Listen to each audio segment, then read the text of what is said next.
안녕하세요. 17년째 랩터스 팬 외길 인생의 로이스터입니다. 이번 시간에는 NBA에서 지금 돌고 있는 트레이드 루머들을 모아봤고요. 랩터스 소식으로 시간을 구성을 해보았습니다. 본격적으로 NBA 트레이드가 어떤 루머들이 있는지 알아보기에 앞서서 이제 트레이드 유형에 대해서 간단하게 설명을 드리고자 합니다. 첫 번째는 이제 올인성 트레이드입니다. 우승을 위한 핵심 선수를 영입하는 게 목적으로 슈퍼스타나 A급 선수를 주로 얻으려고 하고 그 반대급부로 유망주 다수와 미래 드래프트 픽을 주는 그런 유형의 트레이드입니다. 두 번째는 리툴링입니다. 팀의 주축 선수들을 지키면서 부족한 포지션을 보강하는 방식의 트레이드인데요. 주전 혹은 로테이션급 선수를 영입합니다. 그 반대급부로 이제 활약이 저조한 주전급이나 벤치 선수를 주기도 하고 미래 드래프트 픽을 포함하는 경우도 있습니다. 세 번째 트레이드 유형은 소극적 리빌딩입니다.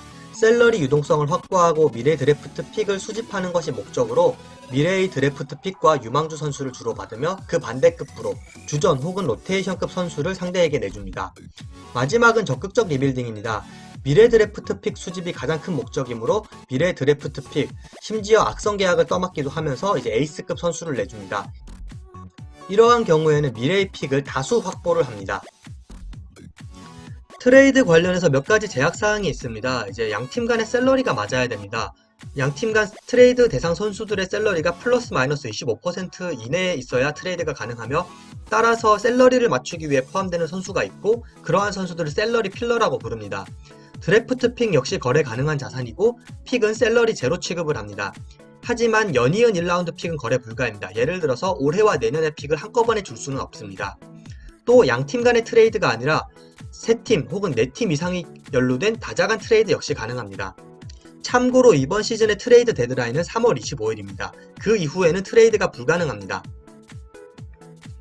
그럼 본격적으로 이제 리그에 도는 트레이드 루머들에 대해서 설명을 해드리도록 하겠는데요. 첫 번째는 론조 볼입니다. 이번 시즌 뉴올리언스 펠리컨스의 스탠 밴 건디라는 새로운 감독이 오면서 론조 볼의 역할이 많이 줄어들었고 따라서 트레이드 매물로 나오게 됐습니다. 론조 볼의 장점으로는 역시 코트 비전, 좋은 수비력, 그리고 기복은 있지만 괜찮은 3점슛이 있고요. 약점으로서는 이제 특급 신인 유망주로 평가받던 드래프트 당시에 비해서 좀 줄어든 그런 기대치와 나쁜 자유투, 그리고 턴오버가 많다는 것이 약점으로 꼽힙니다. 현재 여러 팀들이 론조 볼을 노리고 있다고는 하지만 뉴올리언스 펠리컨스가 좀 비싸게 트레이드 대가를 요구하고 있기 때문에 이제 성사 가능성은 개인적으로 낮다고 생각합니다. 두 번째 트레이드 루머 대상의 선수는 안드레 드러먼드입니다. 현재 클리브랜드 캐벌리어스가 제럿 알렌까지 영입하면서 이제 빅맨진이 포화 상태에 이르렀고요. 안드레 드러먼드의 장점은 역시나 보드 자각력입니다. 현재 리바운드 1위입니다. 하지만 이제 이런 리바운드 1위라는 화려한 모습에 비해서 실속은 좀 부족한 것이 사실이고요. 드러먼드의 실력이 낮아서가 아니라 이번 시즌 계약이 만료된 선수이기 때문에 자칫하면 그냥 반년짜리 렌탈이 될 수 있기 때문에 적정가는 2라운드 픽 하나 정도로 예상을 하고 있습니다. 그래도 이제 많은 루머를 보면 이제 좀 강팀 팬분들이 이제 바이아웃으로 영입을 하고 싶다고 하는데 그래도 이만한 선수를 거의 공짜로 먹는 건 좀 양심에 좀 뭔가 문제가 있지 않나라는 그냥 개인적 생각이 있습니다. 그리고 또 하나의 트레이드 루머가 돌고 있는 선수는 이제 브래들리 빌입니다. 브래들리 빌이 팀에 언해피를 띄운 적은 없지만 현재 최하위권을 달리고 있는 워싱턴 위저즈의 팀 성적이 그 배경입니다. 브래들리 빌은 현재 득점왕인 선수로서 그 트레이드 가치는 굉장히 높다고 할 수 있고요. 브래들리 빌과 워싱턴의 사이가 굉장히 좋기 때문에 워싱턴은 브래들리 빌이 원하는 팀 위주로 트레이드를 알아보겠다고 했으며 빌 역시 일단 자신은 트레이드를 원하지 않는다고 이야기를 했습니다. 만약 어느 팀이 되었던 간 브래들리 빌을 데려오고 오고 싶다면 엄청난 자산을 줄 각오를 해야 할 것으로 보입니다. 그리고 데릭 로즈 이야기입니다. 사실 제가 오늘 아침에 준비를 하고 있었는데 이제 데릭 로즈가 그새 트레이드가 되어버렸더라고요. 네, 그래서 좀 내용이 바뀌었는데 어쨌거나 설명을 드리자면 이제 플레이오프 막차를 노리고 있는 뉴욕 닉스가 클러치 본능이 있는 데릭 로즈를 원했기 때문에 영입을 했습니다. 로즈가 최연소 MVP를 탔던 선수인 만큼 이제 클러치 본능이 있지만 부상 이슈가 많았고 또 본인이 공을 쥐어줘야 이제 위력이 발하는 선수라서 팀 케미스트리 역시 이제 뭐 팀 내 멤버들 간의 불협화음은 아니지만 이제 교통정리가 잘 안 될 수도 있습니다. 오늘 이제 데니스 스미스 주니어, 제가 이전에 언급했던 이제 G리그를 스스로 이제 가겠다고 선언을 했던 선수 플러스 2라운드 픽으로 닉스로 이적을 하게 되었고요.